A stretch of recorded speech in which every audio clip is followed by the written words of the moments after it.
Alright everybody, we are back for another Star Wars Galaxy of Heroes video. Jedi Master Kenobi's kit reveal has finally been announced. We have the last batch of requirements. We got the kit reveal earlier than what I was expecting. So we have a whole lot of news to cover today in the Swigo community. And if you like this video, do not forget to hit the like and subscribe button. I do also stream on Twitch, so come ahead and check me out on there. And let's go ahead and get on to the video. Okay, so developers insight for Jedi Master Kenobi. Alright, so kit reveal for Jedi Master Kenobi. Alright, unit name, Jedi Master Kenobi. Galactic Legend. Light side, he is an attacker, which does matter a lot actually. Leader, Galactic Republic and Jedi. The highlights boost his allies' masteries and allows Jedi Master Kenobi to attain the high ground buff. Now, Galactic Republic Leader. Apply damage immunity to target Galactic Republic ally and reset cooldowns. Allow light side allies to boost Jedi Master Kenobi's mastery by a percentage of theirs when targeting him. He can share this when targeting other Galactic Republic allies or other light side unlocked force users. That was a mouthful that I did not say correctly. Alright, they have their suggested synergies. It pretty much makes sense. Generally speaking, Ki-Adi-Mundi is a very good character. A lot of people absolutely love him. Not a whole lot of people have him. I am one of those, and I'm a long ways off. Higher now that, or will be closer now that Shakti was relicked for this character. But let's go ahead and get into it. Alright, unit name. Yep, we already went into that. Alright, so first ability is going to be his basic. I'm also not going to mention the Zetas. Every single one of these abilities is a Zeta. So I'm just going to go ahead and leave it at that. You guys know everything's a Zeta, so I don't have to keep repeating that. So Ardent Blade Work. I absolutely love the animations on all of these. Deal physical damage to target enemy, and if the target was dark side, inflict ability block for 1 turn. Excludes GLs. The weakest light side ally without defense penetration up gains it for 2 turns. If this ability is used during Jedi Master Kenobi's turn, he gains 9% ultimate charge. Alright, so 9% ultimate charge is decent. It is not on assist, so that is one key point to take into consideration. His basic only charges if it is his turn for his kit at least, or for his basic ability.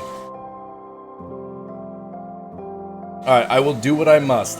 I love that they incorporated so much of his character from the movies into the names for these abilities. I will do what I must is such a key point for him during the movies, and it makes me so happy that they incorporated it into his kit. Like, oh my god, yes please. Alright, cooldown of 2. Deal physical damage to target enemy, inflict vulnerable and healing immunity for 2 turns, which can't be dispelled or resisted. Call target ally, light side ally, to assist, dealing 50% more damage. If Jedi Master Kenobi was selected, he is not called to assist and instead gains 12% ultimate charge. That's a lot. Doubled if he is the leader, so 24% ultimate charge. And this ability deals 50% more damage on subsequent uses. He is going to stack up so much damage. Now, the key points that I took away from this one. 1, it does not specify not GLs for vulnerable as well as the healing immunity. So that is going to be huge. Very huge. Specifically, what pops into my head is going to be Sith Eternal for people who like to throw Watt with Sith Eternal. This is going to stop that. It's a healing immunity, which also stops protection and health recovery. Correct me if I'm wrong, but that also includes Watts. Alright, second special, which is probably the biggest meme in the entire Star Wars community, not just Swigo. Hello there, General Kenobi. I can't even say anything else on that, especially considering how huge of an ability they made this one. Just for reference, Light side allies recover 40% health and protection, and gain Foresight and Tenacity up for 3 turns. Galactic Republic and light side unaligned Force users. All of the unaligned Force users mentions is going to be really big because specifically for Cat, so Commander Ahsoka Tano, they gain protection up 20% for 2 turns. Target other Galactic Republic ally gains damage immunity for 1 turn, so damage immunity, and which can't be dispelled, and their cooldowns are reset. Cat has an insta-kill ability that you can now use on your very first turn. Now, this is going to be huge in Squad Arena. This is going to be huge in, well, everywhere. However, the other part about this that is going to be absolutely crazy is throw in Jedi Master Kenobi, Cat, and somebody else. Anybody else. And for 3s, you have an insta-kill turn 1. Now you're fighting 2 people. This is going to be an absolutely ridiculous team comp for 3s for defense for Grand Arena. It is going to absolutely be amazing. I am very excited to see where all this actually gets used. Alright, his leadership, Harmonious Will. All light side allies have 25% mastery, 30 speed, and 25% max health. The max health is going to be very huge because protection up scales off of max health. Galactic Republic allies gain protection up 75%, can't be dispelled for 4 turns. They are going to be tanky. You are going to have a very tanky Galactic Republic team. While Jedi Master Kenobi has the high ground buff, which is from his ultimate, light side allies take 20% less damage. Even more tank. Ignore taunt, resist all debuffs, and Jedi Master Kenobi is called to assist when a Galactic Republic ally uses an ability during their turn. Now, they get tanky, everybody ignores taunt, and resists all debuffs. If anything, just the ignore taunt for an entire light side team when he has his ultimate is going to be absolutely ridiculous. It's going to open up a lot of avenues for everything to have stacked up by the time he gets his ultimate, and the damage will have ramped up. At the start of battle, if all allies are light side, Galactic Republic allies can't be critically hit if they have protection up. Galactic Republic tanks gain taunt for 2 turns at the start of each of their encounter if they do not have it. When they lose taunt, they gain it for 2 turns, and if they have protection but did not have taunt at the start of battle, if all allies are Galactic Republic or light side unaligned Force users, the first time another ally reaches 1% health, they dispel all debuffs on them, recover 50% health and protection, and gain protection up for 2 turns. So essentially, a little revive built into a kit, as long as you have Galactic Republic or unaligned Force users that are light side. So, essentially a lot of the kit revolves around fitting Cat into a Galactic Republic team. So for the final team, we're essentially going to be looking at Jedi Master Kenobi, Cat, and 3 Galactic Republic characters, that is going to be where we're going to have to figure out who gets taken from where, or who is getting bumped up and used in different areas. Continue on. Whenever another light side ally uses a basic, Jedi Master Kenobi gains 3% ultimate charge, doubled if it was during their turn. This is going to be the point, or I'm going to finish the ability first. Jedi allies armor penetration, Jedi specific, is doubled when targeting a Sith enemy. Enemies and allies are immune to turn meter manipulation, excludes raid boss. So on those last 2 points, assists are going to absolutely be key for this character. I have a interesting feeling that the Padme lineup is going to get pulled apart for a bit. You have Padme with a mass assist. So every time she does her mass assist, that is going to be 3. So 9% ultimate charge. Then you have Kenobi's mass assist. So then you're looking at another 3 so another 9. And then you have Ahsoka assisting every single time an ability is used. Between those 3 characters, the amount of assists that are going to be happening is going to be ridiculous, and stack that up. Now, I have a feeling we're going to find different teams that are still going to work, and it's going to have to, because nobody's going to want to pull their Padme team, especially for GAC. Padme team is one of the best defensive teams you could possibly put on defense. It's not an easy lineup for just about anything. So we're going to have to see how the lineups actually play out.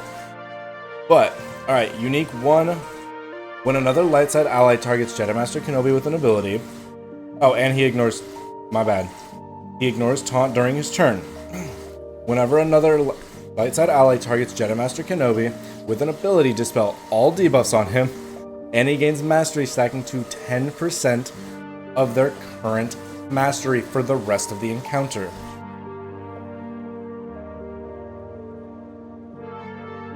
He's an attacker. It's going to be more it's going to stack damage for the rest of the encounter. When Jedi Master Kenobi targets another Galactic Republic or light side unaligned Force user with an ability, dispel all debuffs on them, and they gain mastery, stacking to equal to 20% of his current mastery. So as he stacks, and they do this, they stack to his current mastery, not his beginning mastery. So as he stacks, literally they're just going to keep stacking off of their current mastery. So the longer this goes out, it's gonna get ridiculous. When a Galactic Republic ally attacks out of turn, all Galactic Republic allies recover 2% health and protection and call the weakest other light side ally to assist, dealing 20% less damage.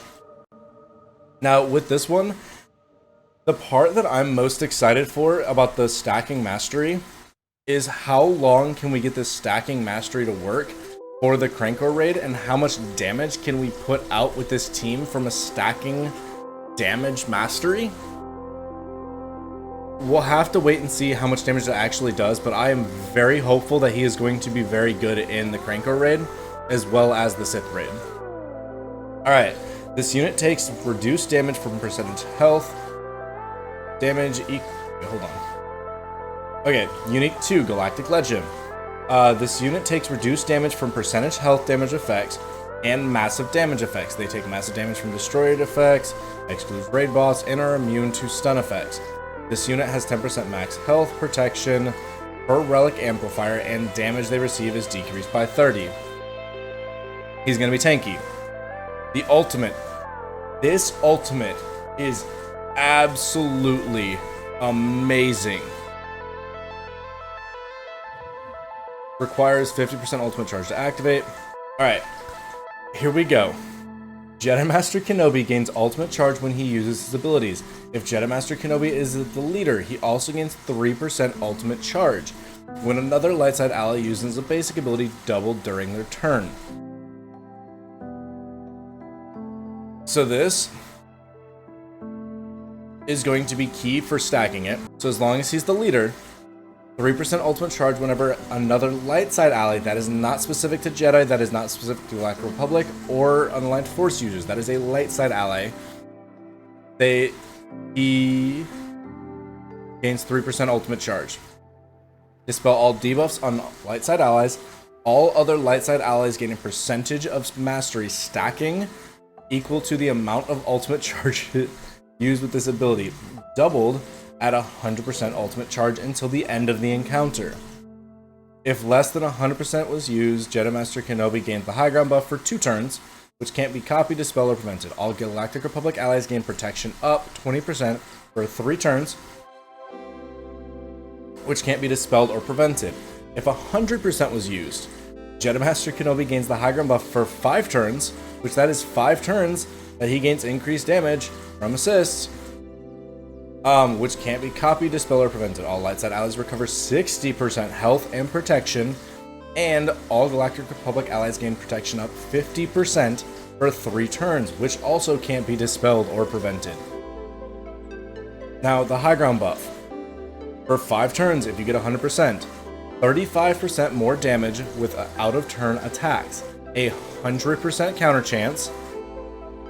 So every time he counters, that's 35% more damage, negative 35% speed, and can't gain ultimate charge.